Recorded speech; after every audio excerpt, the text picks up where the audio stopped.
What's up, guys? Welcome back to the Team Solemn Circus live video. Today we're over a Melodious deck profile. This is a very budget rogue deck that you guys can play at any of your OTS championships, regionals, or locals.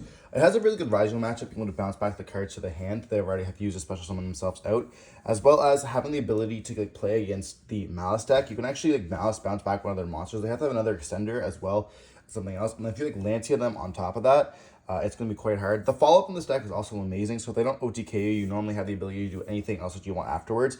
And Twilight is honestly a very crazy boss monster. Now, some of you guys may be wondering, well, how are you going to play this against Lancia? The thing with Lancia is that it only hurts you during your turn. So like Lancia and Nib, obviously an FTK, but having Lancia against this deck doesn't actually do very much because they're going to only bounce during their turn or Lancia or your turn, where Lancia can't really be up. So that's kind of cool with this. And what's really cool is you can actually banish first and then Lancia like a Malice player. And they can't kind of continue their plays at all. Essentially, when bringing these back, and you can even like leave this on the field so you get more follow up when this is destroyed. Bring it like a copy of like whatever it's called, the Baka. Then Baka will summon out another one. So you have like so much follow up in this deck as well that if you play correctly, you're going to be in a very good state. What's also important to note is you also have so many hand traps you can play in the deck. We are playing Full Rose. I'll mention that as well. So it's kind of the budget, but like, you have so many hand traps in this deck that you can just exchange like hand trap for hand trap, and like you have so many 1-card starters. I believe it's 9 1-card starters that you're able to just like go insanely plus. So moving on in, we're going to start off with a 3 refrain. This is going to be one of your 1-card starters. This is your normal summon or special summon searches you. We all kind of know what the Melodious monsters do. This is one you want to search. When it's searched and added to the hand, it also lets you summon out one from the graveyard or from the hand that's level 4 or lower. And the scale lets you search for an Ostinato, or not Ostinato, but a Concerto, as long as you have no face-up monster on the field other than Melodious monsters or no monsters at all. Important to note that it is while you have no monsters at all. And then you have a fusion summons. We do play this at 2 because that's kind of the lines you want to go for. On special summon, once per turn, you get to add back 1 card from the graveyard that has the Melodious monster in the name, monsters, of course.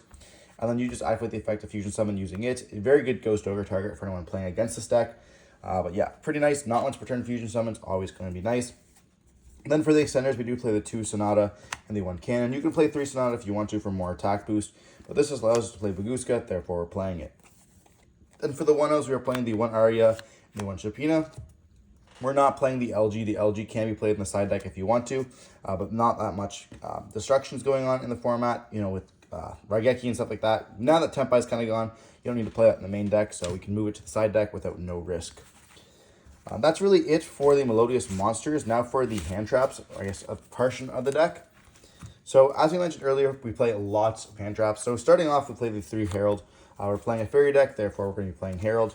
To pair that off, we have the Full Rose, the Ash Blossom, the Veilers, the Imperms, and then the Purges.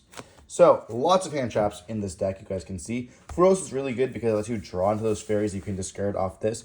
Discarding a copy of the Songstress or having like Soprano in the graveyard while you control a refrain is like in your hands really nice because you can go like normal summon, activate this, add this from deck, this can summon out this from the graveyard that you end up pitching for the Herald, and essentially super free.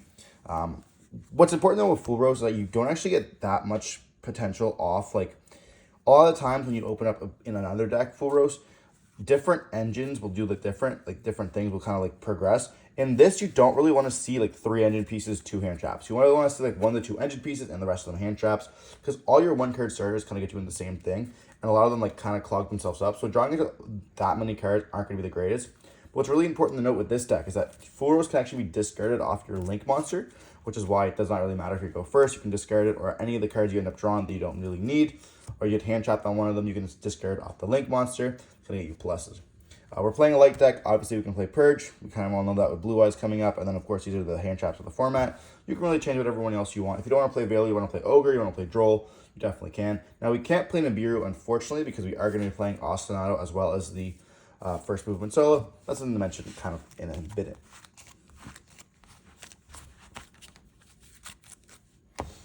So for the spells, we are playing the 3 Ostinato, the 3 for first movement solos, the Concerto, and the Prosperity, as well as the Call of the Grave. Now, Prosperity going to 1 definitely hurt the consistency of this deck if you guys have played it prior to that. But you still have all like 9, which are these here. These 9 are the first card, are all 1-card combos. So that definitely helps you out quite a bit when you are playing this deck, when you have these 9-card starters. but they all kind of like lead you into the same thing. If you have different ones, obviously you have first movement solo alongside refrain, your combos can be a little bit differently, because you can go like refrain some, or first movement solo summon with the aria, which means then you can no longer get impermed, and then normal summon the refrain and kind of combo off from there. But otherwise, it's pretty simple. You know, this gets you this gets you this. Everything kind of gets you into everything there. This is going to be definitely better than the first movement solos, but you can't always open this. Therefore, first movement solos are kind of going to be one of your most impactful cards. Other than that, there's not much really to explain. Like, the deck is very straightforward. It's a 40 card deck. You know, we're playing all our engine pieces that we can alongside hand traps, and there's not much else to kind of say there. So moving on to the extra deck, we are now playing the 2 Etoile. This is your boss monster of the deck. It does return. It also does not have to return, so you can like banish them if you get hit with Nibiru, and then just not bounce anything, bring it back during end phase, and you're pretty good. Also, when it leaves the field during your opponent's card effects, you can summon one from the extra deck or from your deck. Very crazy card. We have the 2 Shiberta. This is going to be obviously your triple DD Crow. Not the greatest versus Malice. It can be really good against the Fiendsmith, which is why we're still playing this deck. But this deck has really good matchups in rogue stuff as well. Very good against Crystron, very good against like White Forest and stuff like that, and like the Bellstar decks. Then we are playing the triple Baka. You can play 2 if you want to. Triple just comes up a lot. I find that like just not having to put it back with any of your like fusion monsters during the second turn helps out quite a bit. And like you do sometimes summon the second one off of this. So there is like lines where you have to do like that. You summon the second one here. This is gonna activate the effect. And there even is lines where you get like hit with evenly match, hit with Duster, whatever. I don't even know. But like, and you summon this out. This lets you go all your plays. Lets you add back so many cards. You summon out the refrain during your opponent's turn once they out this with this. Summons it out. Activate the effect. And then you get to search for your level 4 or your this one here. And then this one summons out another one from the graveyard, and like that one adds you another one. If you already have like the Sonata back in the graveyard, you activate that, add it back to the hand, and like you can cook quite a bit with this deck, which is kind of crazy. And then when it leaves to the graveyard, you get to summon one back out in defense position as well, which is really cool. And then these, whenever they're special summoned, or whenever your fusion monster special summoned, you just place them back in the extra deck. That includes with this effect. If you summon one of these, they place it back, and then you don't really have to feel bad if they kind of missed out on like some effects there. So that's definitely kind of important to note. We're not playing Bloom because Bell is no longer a thing, so you don't need to play that card at all. You can get that out of there. And then now we also are playing the 2 Bloom Harmonists. This is important to play at 2 because Kashtira Unicorn is running around the format quite a bit, you know, in a bunch of different stuff like Fire King, Crystron, and a bunch of different like pure decks. Like, you know, you have Kashtira, Fiendsmith, that's a deck as well. So having to play 2 of this is really nice. It does help you play going second quite a bit, so just play 2. Cut the other Bloom for the Bloom. Pretty simple. Now we do play the Gravity Controller because if you guys do not know, this getting hit with like an Imperm or a Veiler is quite impactful. They can't hit it with Ash, so don't even worry about it. But always summon this in the extra monster zone so you can link away to Gravity Controller and still go full combo. So Gravity Controller is there.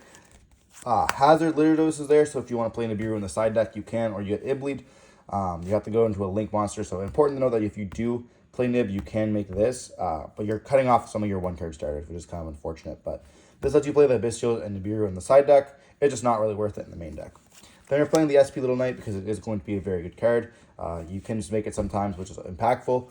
We also are playing the Underworld Goddess. This is just your out to a Light and Dark Chaos Angel you need and out in the deck. Therefore, we can kind of make this. We're playing a Baguska as well because it is part of the combo where you can just go Baguska and on the Etoile as well as a second copy of Baka. And then Baguska makes it so that everything's going to be negated, but this makes it so that you can't negate your stuff. So Baguska and this kind of don't really match up, letting you play your combo with this, like letting you still activate your copies of Flowering Etoile under Baguska with this card on the field. So very important to note that that's interaction there. And then for the last card, we are playing a copy of Typhon.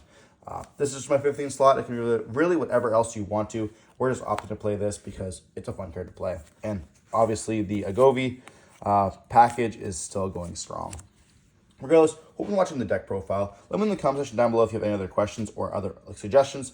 Definitely do that. I'm going to try taking this deck to locals, not to play at the tournament, but to play a few rounds afterwards. So there should be some duels coming up on the channel this week with this deck. So stay tuned for that if you want to see more of it. Let me know in the comment section down below. Stay safe. Peace.